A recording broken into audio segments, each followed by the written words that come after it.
The Influencer's Edge is brought to you by the Rapid Sales Accelerator. If you're ready to skyrocket your sales by 30% or more in just 90 days, then you need to claim your free training right now.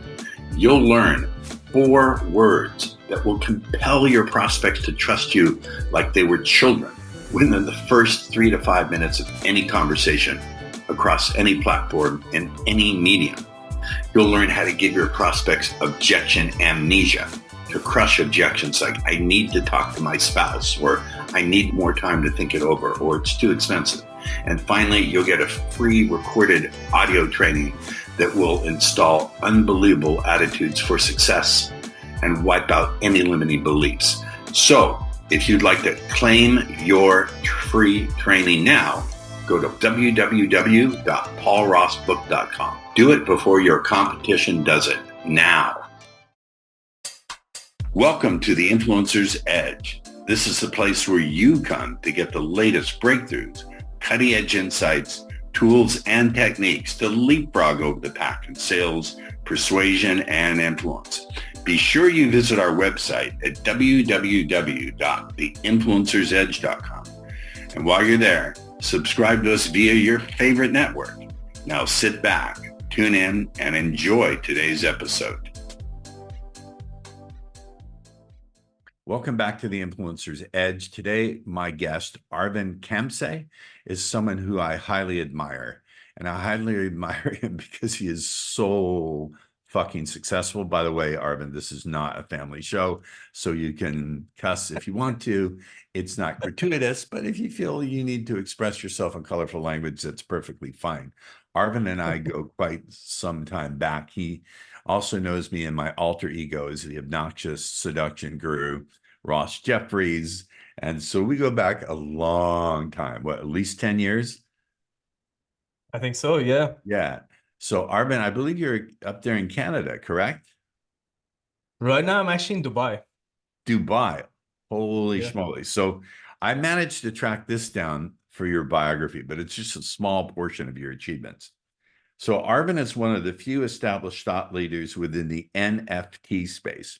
Now, I'm utterly ignorant of NFTs, so can you explain to our audience very briefly, for the technologically challenged like I am? I understand how to turn on my Mac, turn it off, hit the application buttons, and then run screaming to an expert when things aren't working. So what's an NFT?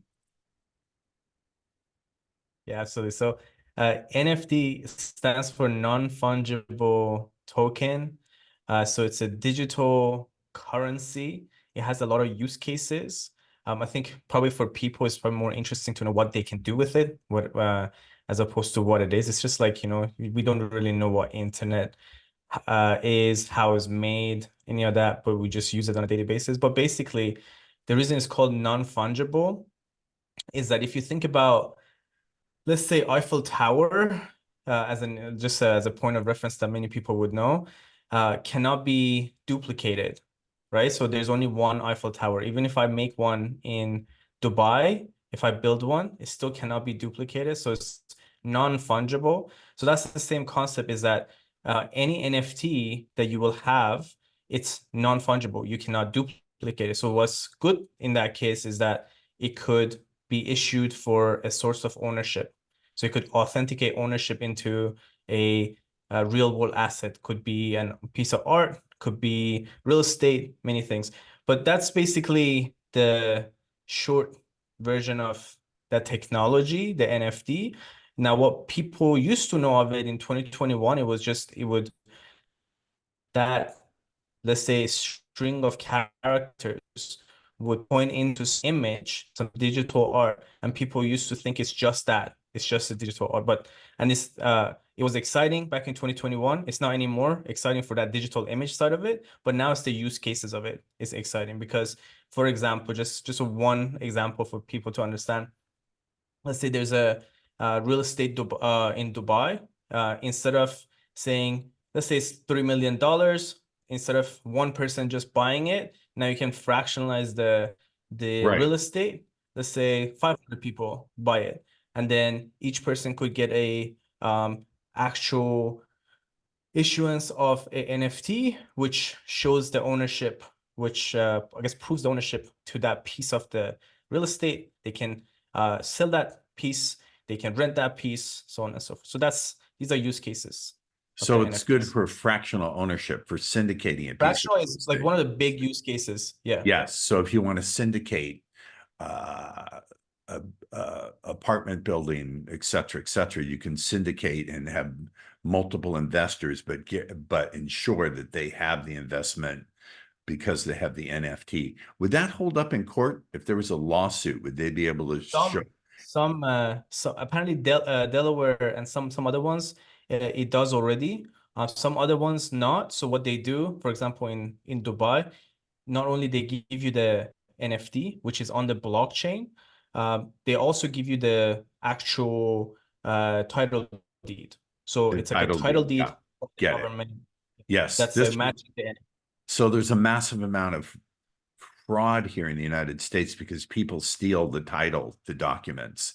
They steal the title and they That's transfer, so they lose everything. So I can see how that. yeah. But I'm more So interested. that's actually just before you move on. So that's why it's useful because you cannot mess with the NFT side. You can mess with the paper, you can mess with the data in someone's computer, someone's server, but the NFTs on the blockchain, it's not editable. So that's actually one reason that's really cool. So really, what you're selling, because my philosophy is, as I point out in that book over there, which you can get by scanning the code. See, I'm learning technology. This is like the second time I've learned to do this. Better than me. What you're really selling is safety. What you're really selling is certainty. The NFT is just a means of getting there. Dan Kennedy, who I'm sure you know, the OG of marketing, said, you don't Yeah, sell the hammer for the hammer. You sell it to put up the nail, but you don't put up the nail. What people really want is to hang up the picture, but they really don't want the picture. They want the feeling that comes from looking at the picture. So ultimately, you're selling that feeling of safety and security. So there's a psychological element behind it. Is that accurate or not? 100%. 100%. 100%. Yeah, Okay. it's the concept of everything is transparent, so any Joe Schmo can just pull it up online and see who's owning what. It's the concept of it cannot be edited. So let's say if I'm like some big guy in government, I cannot mess with it because it's just the way it's set up. It's like set in stone, right? So I bet, and that's probably for people who want that security from government interference, which is everywhere, which and it's yeah, growing. Canada. Oh, Canada is a nightmare. I have friends in Canada who just detest Trudeau, and we don't want to get into politics here. Yeah, So that's not. you have consulted with over 200 plus NFT brands and has partnered with Reddit, small little dinky ass companies that no one's heard of.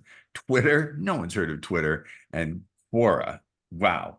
His two largest NFT projects both sold out. And I want you folks, this is real proof that you need to listen to Arvin. Okay.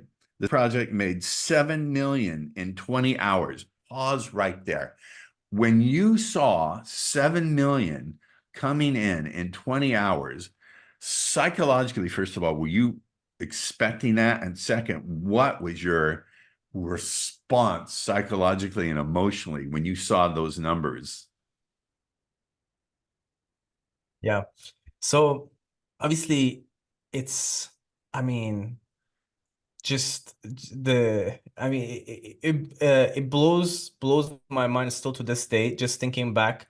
So I mean these examples that you said, the team for these two projects, by the way, don't name them if you can cut the names, but Oh, yeah, that's okay though, but so these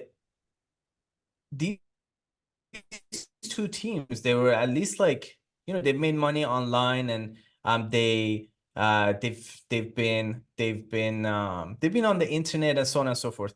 I've met same month that those two teams were super successful. Um, there was this lady actually from LA, also I'm not gonna name, but she never made $1 online. she came to me, and we set up the plan as for the marketing of the NFT and everything. And she had this big dream. And to be honest, I even told her, like I said, listen, like, I mean, sounds amazing, but like big expectations. Like, I don't know if that's gonna happen in like a 1 month.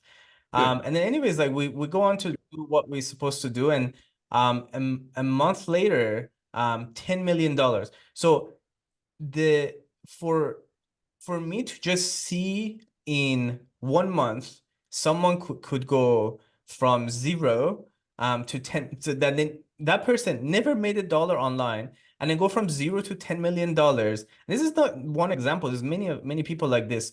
Honestly, that really like fucked with my mental model of how things are done, like you have certain things, what's possible, Yeah. and then it just like breaks all of those, and then now you're like, oh, okay, well then a lot of things is in here is just not even true.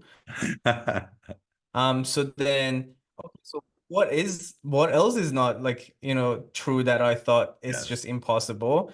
And yeah, obviously I made good amount of money from that as well. And the yeah, it's been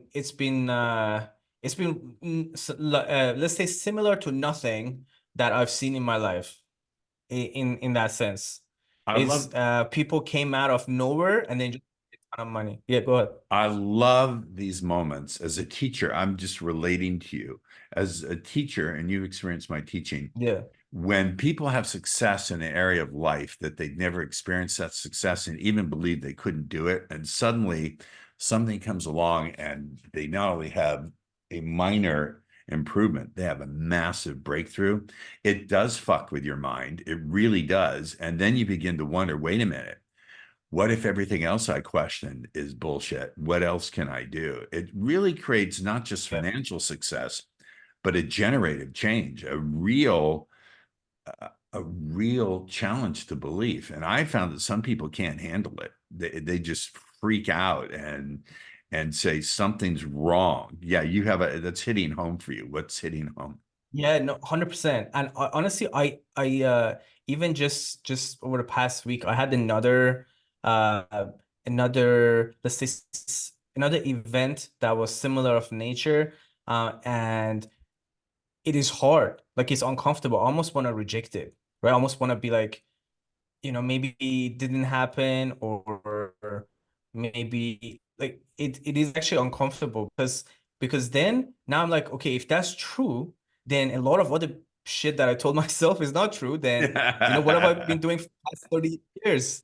And that's hard. That's hard to even, be like, yeah, that is actually the case. Like, for 30 years, let's say I lied about these things to myself just because someone else told me something.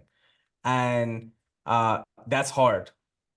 I think That's really hard. one of the things that people don't point out about massive success is it not only brings stuff in the world, money and material stuff, but it also brings the danger of fucking you up mentally. Not because the typical thing, you don't believe you deserve it and you're going to sabotage it. Yeah. That's a conventional explanation.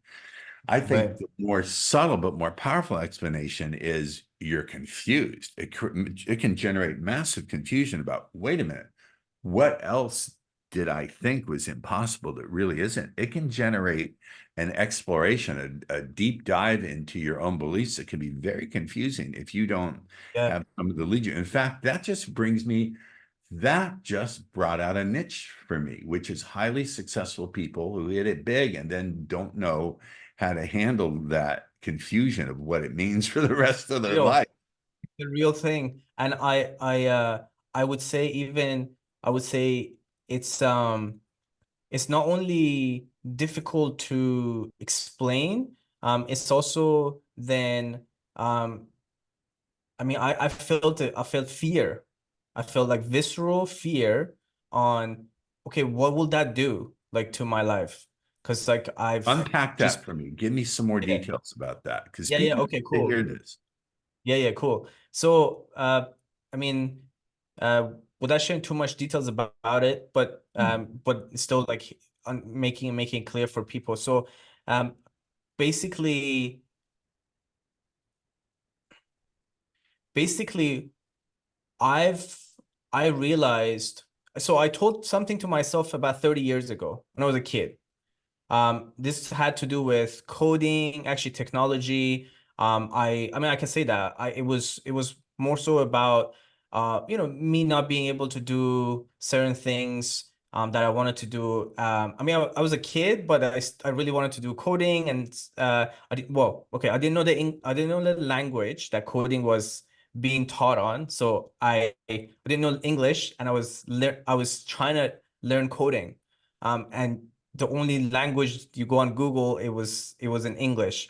So then I was like, okay, that's hard obviously as a kid. Like you don't really think about, like there's no like motivational video you're gonna watch and be like, I'm gonna push through this or anything. Like you just be like, I don't know, I can't do it. Anyways, I told myself a lot of things about that incident, right? That like in my childhood. And then this is almost like what, 30 something years later, and then I just coded a bunch of things on my own. Just recently gotten back into it just for personal reasons, just because I needed certain things done in my business. And I just coded these things. For example, a CRM, I coded for myself, so on and so forth.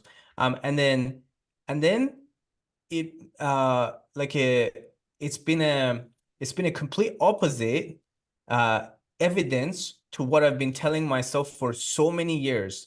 And then part of it I'm very happy because it's empowering and it's like, oh cool, this actually changed my life, my business. Now I get to do these things that's just so useful for me, because it's like, oh, it's a customized CRM I built for myself. It's not to sell it to people, it's just for myself, but it's just so useful. And so many other things similar. But also think about that. I'm like, 30 years? I told this to myself, 30 years, I cannot do anything in this thing. That's a long time. And I almost have trouble, right? So then it's like, and then I have fear because I'm like, oh, wait, so what else have I told myself? And then what about like, the time when that's like let's say on my deathbed, and I'd be like, oh, like I found out I actually could have been this other person and I didn't do this or I didn't do that. Would I be okay with that? And then that was like really scary because I thought, oh, like no one's gonna tell me, say, hey, you could have been this person or you could have been that person. And so that was genuinely stressful to go through that I've moment. never heard anyone speak with this degree of honesty about the fear that comes from, people always say, I'm afraid, there's fear of success, but they never really define it. But this is a different kind of stuff. It's not fear of success. It's the fear and potential regret that comes after you're successful for not having done a whole bunch of other things that you thought were not possible. This is really Yeah. interesting psychology that no one has discussed before. People have talked about the fear of success. Yeah, I get it, because maybe they don't feel they deserve it. This is a whole different level of a discussion that is very transparent and very honest of you. I really appreciate this degree of transparency, but I also Yeah, think of course. it speaks well to you, if I could, and I want to hear you. It speaks well to you. It says that you have a depth of self-reflection that many people just don't have. Your ability to self-reflect and think, oh, wait, a lot of people would just forge right through it and not even stop to think about it. So I want first do your contribution of speak into what you're going to speak into, and then I have another question based on this. Yeah, I was actually going to reference. So I came to your events in the past, and I was just going to reference that. So one of the things I learned from you, it stuck with me since then, is just a mental model of let the world tell you what's so versus you Right. actually, you think it, and then and that contrast is been for me is actually been a uh big difference, because I mean I would even say so right now, like I do ice bath like 12 minutes a day. I do a lot of things that like people would be like, oh, this is like really difficult. Like if I do, like it's difficult, and at least from the outside, or like it's just things that people don't want to do, or like maybe they can't do, blah blah blah. And then what one of the things that I guess drives the bus in that is, when I think of something, I'll just be like, oh, well, this is what I think. I actually question. I'll be like, well, this is what I think, but let's see what the world will say, right? Meaning like the actual information, where that's coming from. Like, where am I getting this information from that, oh, I cannot Yes. do blah, blah, blah. It Yeah. is what I would call a matter. A lot of people think it's a matter of persistence. I think it's a matter of epistemology. Epistemology is the study and philosophy of how we can know things. And for me, it's about empiricism. It's about saying, don't let your internal dialogue, the blah, blah, blah, blah, blah, positive or negative, whatever that means, be the architect of your life. Let your experiments in the world, let your own research projects. My friend Gina says, be your own research project. Thank you, Gina. Yes. And so I think it's that orientation of letting your actions in the world, your experiments in the world, be the architect. And if you don't take that orientation, if you let the dialogue in your head be the architect of your life, you're really not going to live a big life. It's a epistemological orientation towards intuition. You have to go on your intuition, but then testing it with your experiments in the world. I want to ask you a deeper question, because see, I told you we go into psychology and not the technical aspects. We only covered a little bit of that. This ability to self-reflect, this ability to really not skim over something, but to dive deeper down. Have you always had it? Or here's the question, have you always had it? Or was there some formative experience other than learning from me, some formative experience, or was there some person in your life who you modeled, who taught you this, or if they didn't explicitly teach it to you, that's how they lived and you looked at it and you picked up on it? Yeah, I would say, okay, so I'll go one by one then. One of them is, I do have, let's say, about 12, 20 people in my mind that I'm running, like, how would they do things, right? So let's say I wanna go boxing, right? Like something, let's say, just random. And I want to pick up a new habit, hobby, skill, whatever that is. I go, how would this person do it? And and then I think of it. I mean, I could be completely wrong. Like, how would I know, right? Uh, but then I use that. I utilize how they would do it, because I look up to them, right? And I told you before, like, I definitely big fan of yourself. So there's a lot of things I actually think, like, genuinely, I don't mean that just because I'm on your podcast, I tell you these things. I'm not that kind of person. I'll actually just mean it. But yeah, there's like a lot of, like, you're a genius. You the way you think What about did you things, say? like I'm a what? I'm a what? genius, I'm sorry, genius. I'm deaf. What? Yeah, keep going. Uh, Yeah, so yeah, no, big fan. And then and so that's definitely part of it. But then you said your question was how, like, when, I guess, what was the event that triggered, Was I there would an say it event? must be some, My question was yeah. there an event and or someone who lived in this manner who you thought, oh, I want to live this way. This is the way I want to think. Honestly, to me, every successful people I look up to, they are like that. You know what I mean? I don't know one person who is not reflecting and successful. I actually do not know one. I cannot think of one. Um, and but what would have triggered it for me? It must have been, I mean, honestly, from my very early very early childhood, I just had a lot of challenges. And so I Can you had talk about to, some of those? What kind yeah, of yeah, challenges? sure. I can talk about it. I mean, my earliest memory is just like, just parents fighting, and I, you know, just, just big, like, dramatic uh family issues, the issues they had with other people, blah blah blah, right? And then, so for me, I had to just watch it. I couldn't uh I had to think of it, like, to explain it, right? And then just be like, why is this happening? Blah blah blah. And then and I would never come and say, oh, hey, talk about what happened the other day, and then just, get it in the, I guess, open. So then I think that if I were to guess, I would say that's an extension of that is then also thinking, okay, if you start explaining difficult things because you have to, an extension of that, then it could have been, oh, what could I do differently about what I've done in the past, or what could have they done? And then really, like, that's the kind of I would It's say an, that's the kind of mental model that, it's an yeah, go ahead. incredibly powerful model, because a lot of people would vast majority of people would think this is just the way it is. It's never going to be better for me when I grow up. Oh, well, I may as well just accept it. But you almost had, I don't want to put words in your mouth, you almost had something similar to me, which is sort of defiance.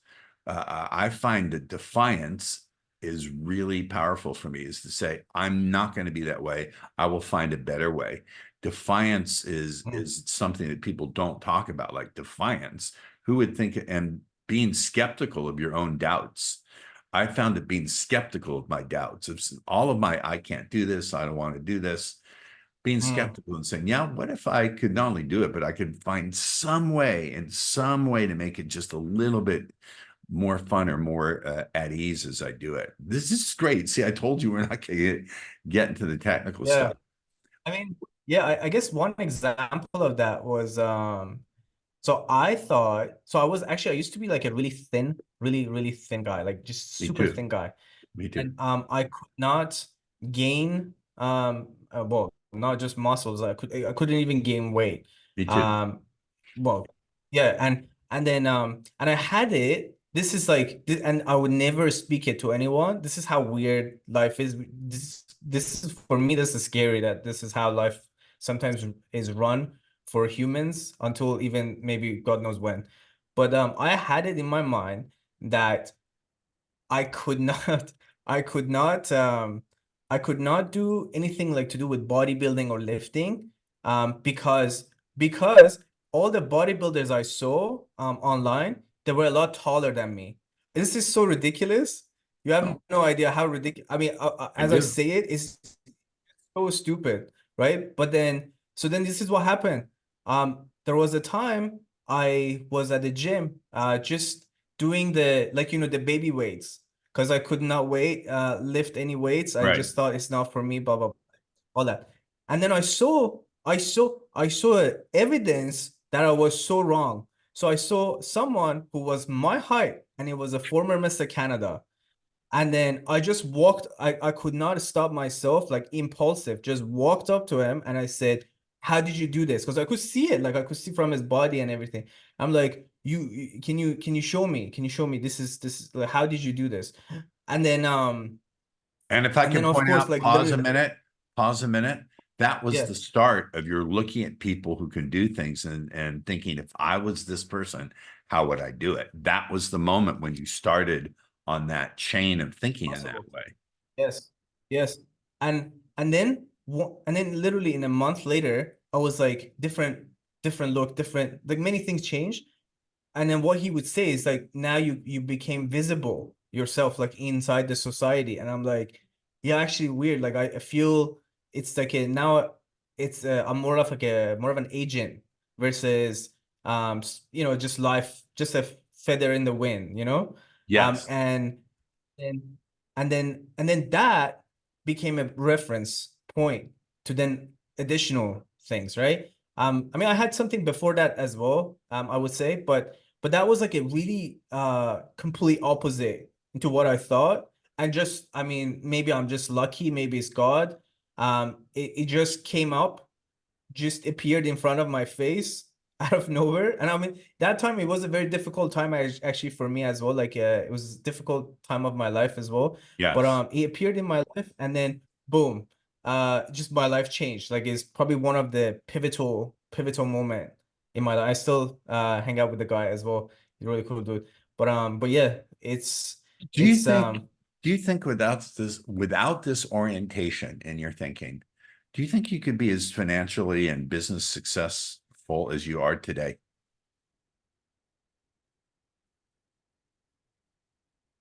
Maybe not. Maybe not.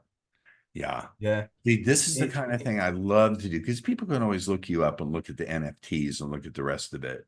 And by the way, yeah. I don't think we're capable of editing out the actual mention of the name. I'll ask Yeah. my producer to look into doing it, Yeah. just so you know. Yeah. See, to me, this is what I find most valuable in doing these shows.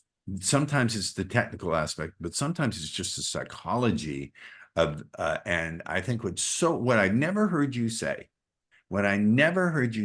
and you're a person of extreme level of success, I never heard you say anything about positive thinking or vision boarding All right. or any of that stuff. Do you do any of that Yes. stuff like I mean, vision boarding or? I think I did that at some point. I did I would say many years ago, and then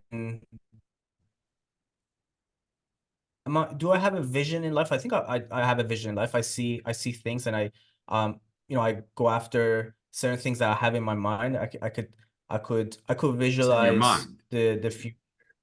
Yeah. I don't have a vision board anymore.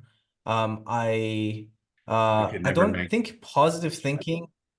Yeah, I don't think I don't let's say, I mean, I'm probably gonna offend some people here, I but don't I don't care. believe No, in that's the positive. point. That's the point. That's the point. Go, Yeah, go, go. I mean, I'm probably yeah. So I don't really believe in positive thinking. I to me, uh, there is actions, and then there is non-actions, and then if I'm positive or negative, uh, I mean, it is what it is. To me, I could be negative, and then channel that to do the action, maybe even more intensive, more intensity.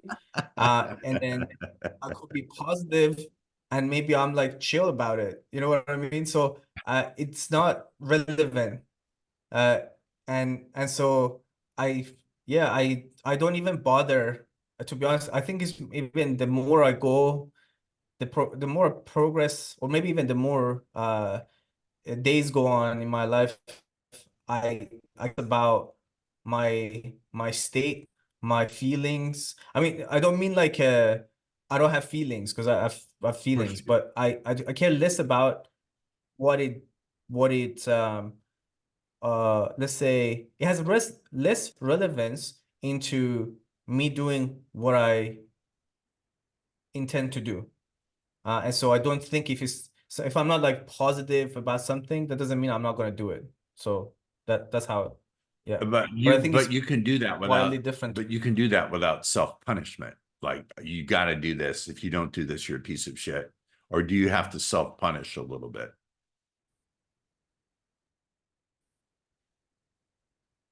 No, I think I would say I'm hard on myself. I would say I'm definitely very hard on myself. I have a very I have a very high standard of myself.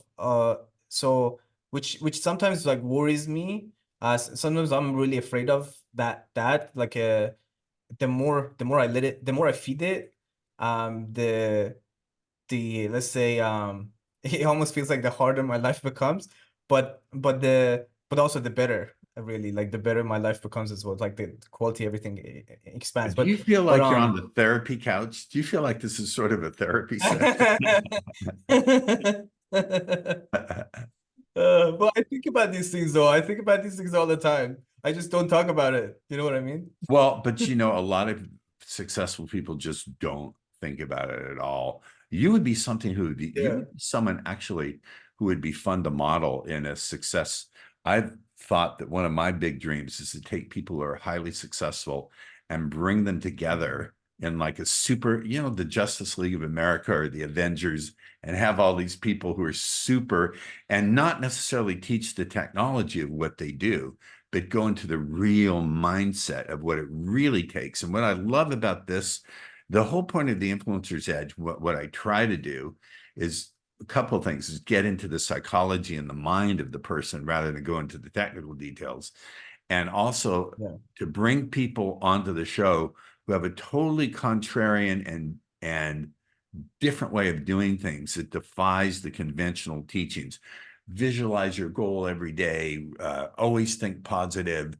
I want to ask you one more thing, and it relates to what I've found with people who are very Can I just add something before you do? May I just add something? Yes. Yeah. Okay. So I mean, I don't also think life is positive or negative. I have it, life is. And so you know, I think I have this reference in my mind. I sometimes tell people in my team, I say like you know, sometimes it's like that boat that has no one really, like, let's say, driving it. It's just like sailing around, just sometimes hitting stuff, and let's say we're on the other boat and hitting us, and you're like getting angry at something that is really just the drift of life. So it's not, I don't really put too much relevance on what's positive, what's negative. Yeah, but That's a go on. very That's a very zen Yeah. orientation. Now, I actually, to be transparent, have forgotten my last question. It will come to me. First, you said you want to put like model people, and then you want like let's say like Avengers, like you put like smart people together, and then Yes, I would really love to said, do hey, something like that and model not necessarily the technical details. I would add that in, but model their actual. Here's what it is. And I used to go to these seminars on success and self-actualization and be a millionaire, and everyone taught vision and don't let anything hold you down. And they all told their stories of how they rose from the ashes and lost everything. But no one ever even brings up making good decisions. No one brings up the art of making good decisions or how to go about it. They don't even mention it, what to say, how to do it. How much of your success do you attribute to being able to make good decisions? I would say it's important, and I also say I've created a mental model made up, but it could be, I mean, I don't care if it's true or not true. It's just made up so that it's helpful for me. It's that I'm guided, and so I do I basically I play with I play with that model where I make right decisions, and then I'll find evidence that's true. And so let's say I'll pull let's say events from the past, and I can see how, oh, okay, so that's been a learning experience because now I get to do this, or that that's been an opportunity for me to be this person today. And so that's so I don't really see so much of bad decisions in my life. But at the time, of course, there's things I've done that I just said, oh, terrible, like maybe at the moment.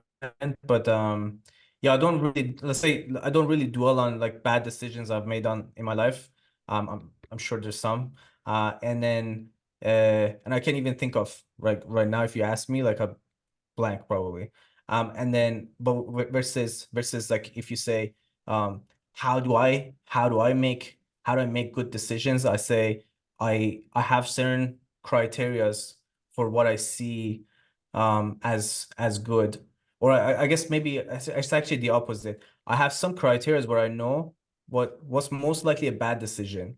For example, if it's like too easy, um uh, versus if it's like a shortcut that that I see like it's glaring let's say indicator for a proper way to something to be done, and then there's an improper way to be done, and I see it as and this improper, short, easy path, those are all signals. Like for me, it's just like, don't do it. So I would say that's probably how that's one of the maybe true north for me to make decisions. Yeah. Of all the people I've interviewed, I would say you're right. The top three people have the most unique mindset for success that I have ever encountered. And a lot of the questions I've been asking, maybe you recognize them, maybe you don't, come from NLP. And the heart of NLP is not the language patterns that you can learn by getting the book, by scanning that QR code, but it's about the ability to model success. So that's a lot of what I'm doing here. And we're actually out of time. And see, we never talked beyond 3 minutes about what NFTs are, but you've been an absolutely fabulous guest. How can people stay in the conversation with you? Because I know they will want to. Yeah, so on Telegram and LinkedIn, I would say those are the two platforms I mostly respond. And on Telegram is Arvin KNFT. So that's ARVIN KNFT. So that's basically my name and first letter of my last name and then NFT. So Arvin KNFT. And then my LinkedIn is just my full name, Arvin Khamseh. And Can you spell your last name? Can you spell your last name? Absolutely. Thanks. It's KHAMSEH. So that's Khamseh. And yeah, looking forward to connecting with people. Just don't send me a hi. Just whatever you send real message. Yeah, I understand that. Thank you. Please stay on for a few minutes because I want to chat with you. Your time is valuable, and I have a full book today as well. Ladies and gentlemen, if this wasn't a fucking great interview, and if you don't think that, don't watch this show anymore, because Arvin has really contributed. Arvin, thanks for being on the show. If you are all interested in downloading a free copy of my new book, The Subconscious Sales Advantage, how to increase your sales by 30% or more in only 90 days. Just scan that. I'm just learning how to do this, how to create QR codes. This is brand new to me.